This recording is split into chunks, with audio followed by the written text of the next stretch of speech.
napapraning kayo sa kakaisip ng mga ganun, mga kapiksi, kasi nga parang nai-ignore ng person mo yung iyong mga emotional needs. Pero but then again guys, sabi ko nga sa inyo, hindi porket hindi showy yung person nyo is hindi nila kayo mahal. In fact, kabaligtaran, because your person truly loves you, mga kapiksi, no? And para sa kanya, ikaw yung true gem, no? True gem ka sa person mo. Ayan, ibig sabihin, your person values you. Pinapahalagahan ka ng person mo, pero pwedeng hindi niya kasi napapakita.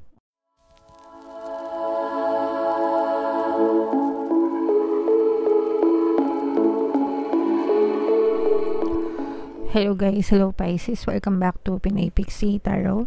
Ang pamagat ng episode natin for tonight is Silip sa Peb-ibig. Ito yung ating Peb-ibig kapalaran, mga kapiksi, love scope para ngayong February. Happy Valentine's Day sa inyo, mga kapiksi. So ito yung general reading lang guys, pwede mag-resonate, pwedeng hindi, combination ng positive and negative energy, mga kapiksi. Pwedeng ma-pick up yung energy nyo, pwedeng ma-pick up yung energy ng person nyo. Roles can be reversed guys. If in case hindi kayo naka-resonate dito, pwede nyo panoorin yung video dun sa zodiac sign ng person nyo, baka nandun yung energy nyo, mga kapiksi. So unahin natin tong deck na to guys. Tingnan natin yung mga influences, mga naka-impluensya, naka-apekto sa love life nyo, mga kapiksi. We have work, we have true love, meron tayong children, meron tayong Ice Queen, and meron din tayong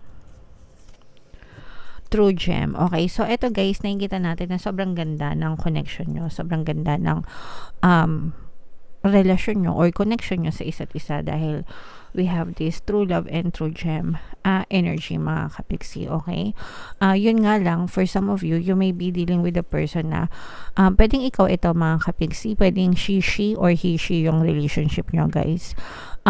Malamig, no?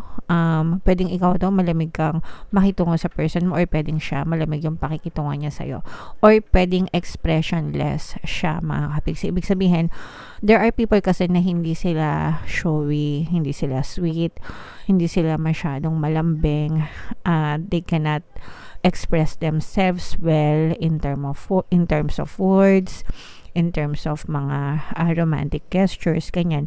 Pero hindi ibig sabihin na hindi nila kayo mahal. There are some people na ganun kasi yung upbringing nila, hindi sila sanay na magsabi ng I love you, hindi sila pinalaki ng mga magulang nila na ganun. Sometimes nasa pagpapalaki, kung ano yung nakamulatan, ganyan. So, hindi yun dahil sa ganun yung ugali niya, or pwede rin sometimes na baka ganun talaga yung ugali niya. But then again, it doesn't mean na hindi nila kayo mahal or hindi niya sila mahal. Nasa personality lang talaga nila yun, or nasa development nila, mga kapiksi. Okay, pero with this energy, we have true love and true gem guys.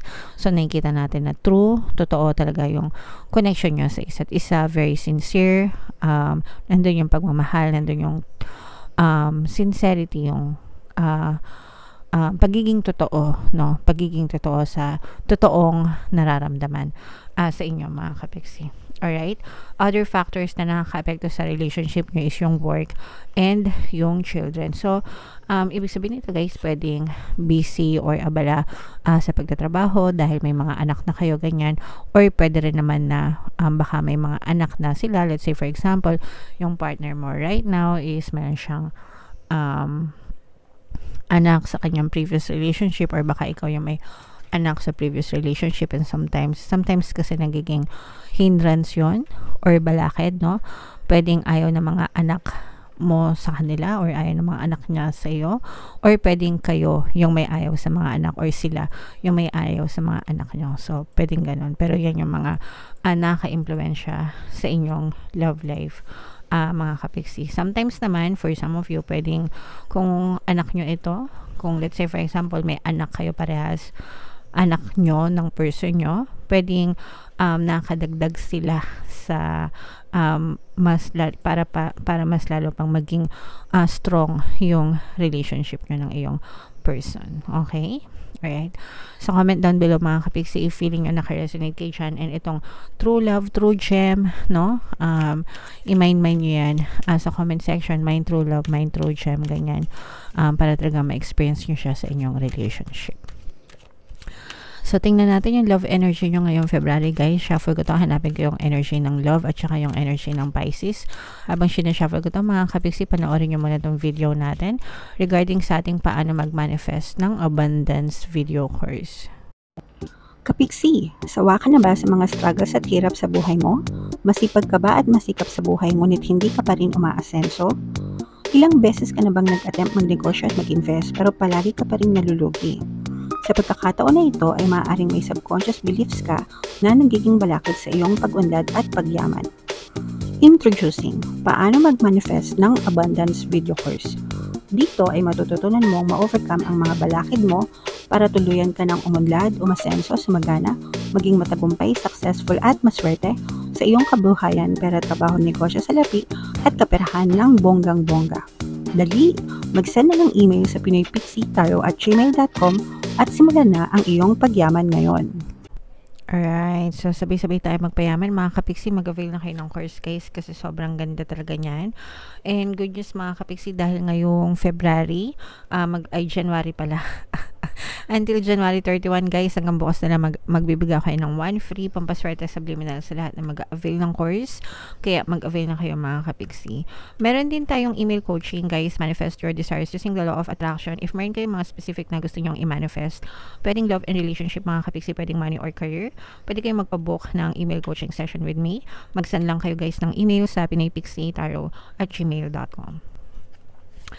So, Pisces, guys, kayo ay represent ng King of Cups sa ating spread. Ito yung love energy natin. Dito sa spread natin, meron ditong presence ng fire sign, Aries, Leo, Sagittarius, earth sign, Aquarius, Gemini, Libra, earth signs, Capricorn, Taurus, Virgo. So, yung mga signs na yan, guys, either may ganyan kayo sa inyong natal chart or maaring may ganyan sa natal chart yung inyong partner o specific person. So, dito, guys, nakikita natin yung pagiging, yung lumabas na energy, yung etong trabaho na to, at saka etong Ice Queen, no? Yung iba sa inyo, ibig sabihin nito, guys, parang minimal yung time ng person mo. Pwedeng nalulungkot kayo, guys, kasi na-stress kayo dito sa person na to. Nagkakaroon kayo ng conflict dahil dito sa energy na to.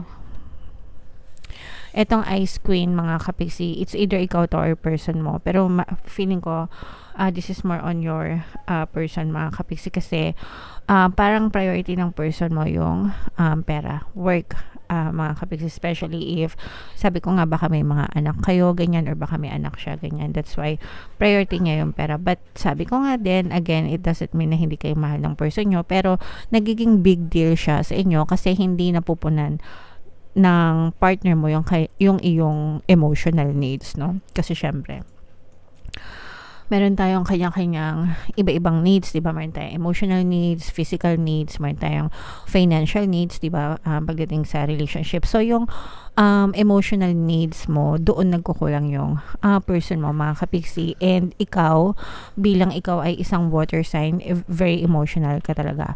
And kapag hindi yun napupunan, kapag ka naglalak yung person mo, sa pagbibigay sa'yo ng mga emotional needs, kung ano-ano yung iniisip mo. Okay?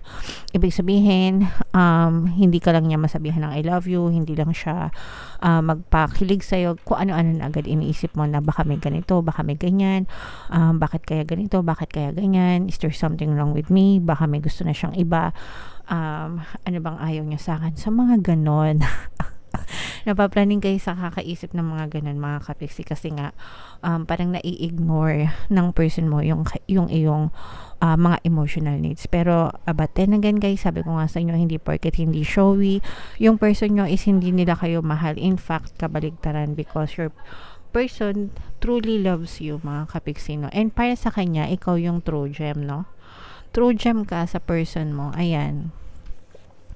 Ibig sabihin, your person values you. Pinapahalagahan ka ng person mo, pero pwedeng hindi niya kasi napapakita. Okay? And nandun yung disconnect sa inyo.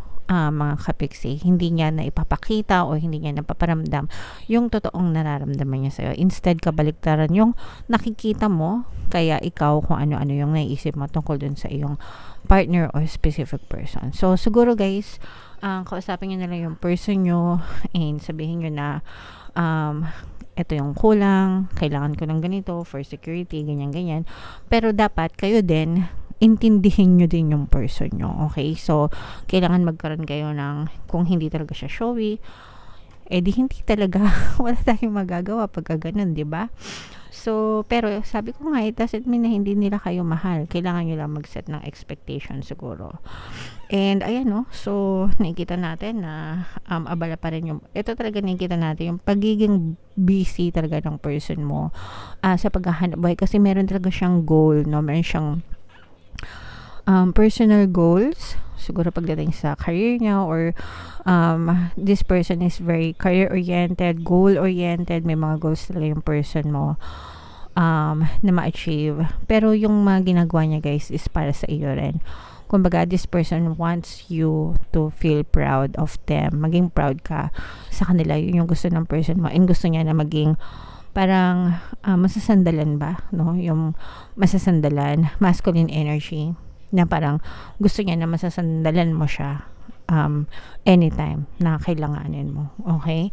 So parang sa kanya, yun yung kanyang pagpapakita na mahal ka niya, na responsible siya, no? Taking responsibilities dun sa buhay nyo. Pero ikaw, yung definition mo ng pagmamahal is more on emotional. So may disconnect. Kaya kailangan yung mag-usap mga kapiksi, or kailangan nyo na lang intindihin yung isa't isa. Right? Guys, yung pagmamahal, yung love, yung relationship, hindi yan puro I love you, no? Hindi yan puro kiss, hindi yan puro hug. As long as nagkakaintindihan kayo, nagsusuportahan kayo sa isa't isa, yun yung importante mga kapiksi. Okay? So, comment down below, Pisces, if feeling nyo naka-resonate kayo dyan. Tingnan natin yung additional na love message para sa inyo. Excuse me. Ayan, sorry guys. Forgiving and learning, kailangan talaga magkaroon ng forgiveness, no? Kasi sabi ko nga, yung iba sa inyo, parang iba yung iniisip nyo dun sa person nyo, guys. And yung mga expectations mo sa kanya, parang hindi niya na-meet. And baka ganun din siya sa'yo, no? Baka ganun din siya sa'yo, na baka iniisip niya na lahat na lang hinahanap mo sa kanya, pero hindi mo naman na-appreciate yung ginagawa niya para sa'yo. So, maaring meron din siyang ganung klaseng assumptions, guys. So, hindi lang puro kayo, dapat intindihin nyo din sila. Kaya nga, sabi ko sa inyo, mag-usap kayo, and kailangan nyo magkaroon ng kompromiso sa isa't isa, mga kapiksi. Forgiving and learning, and kayo din yung matututo na dalawa dun sa mga pinagdadaanan nyo. You should meet halfway, mga kapiksi. Okay? Alright. So, comment down below, Pisces, no? If naka-resonate ka dyan sa mga messages na yan, guys. Ito yung mga relationship subliminals natin. Lagay ko dito para pwede nyo pakinggan yan if meron kayo mga problema sa relationship nyo. Sobrang daming success stories, mga kapiksi. And ito naman yung ating success stories ng paano mag-manifest ng abundance video course. Click here to subscribe, guys, and click here to join our membership program. Thank you for liking, sharing, and subscribing. See you again next time. I love you all, guys. Have a nice day. Bye-bye.